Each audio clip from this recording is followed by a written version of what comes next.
J sex is the best medicine. तेणु आपने प्रथमे आपणकर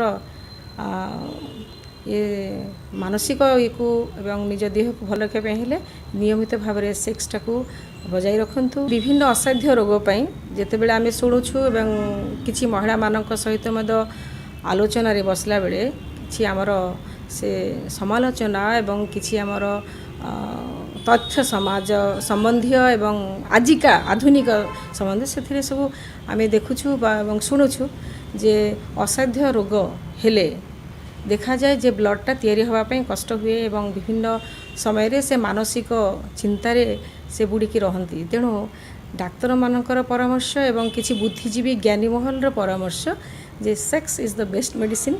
तेणु आपने प्रथमे आपणकर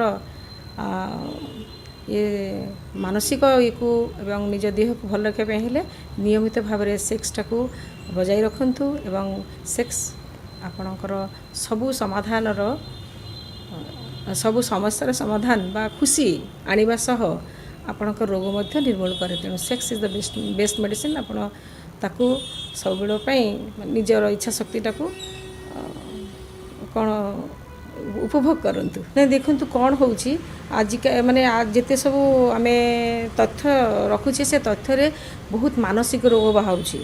मानसिक विषाद रे बहुत लोग बढ़ु बहुत पिला माने ये होची विशेषतः महिला मु कहबी पुरुष कम।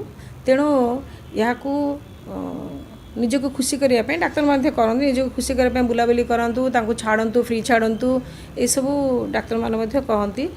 कारण तार मस्तिष्क उपर जो चाप सृष्टि करे से चापटा कोठी ना कोठी तांको भितर लुकायित थिबा इच्छा शक्ति तांको भितर थिबा इच्छा शक्ति को से संपूर्ण भाव में ताकू रूपायन करि पारु नाहंती बा उपभोग करि पारु नाहंती बा ताकू से भलिया खाद्य जोगै पारु नाहंती। तेणु बेले बेले डाक्तर माने इनडायरेक्टली कहती स्टूडेंट मानकू एवं देखा जाए जो वैवाहिक माने दंपति मानक मध्य या उपरे कहती जे आपण रेगुलर आपणकर दाम्पत्य सुखटा को बजाई रखंतु ताथुरु आपण जदि दूरे रहिबे ताले रोग आहुरी माड़ी आसीबो। तेणु sex is the best medicine बोली मु से वर्डटा को कहिली।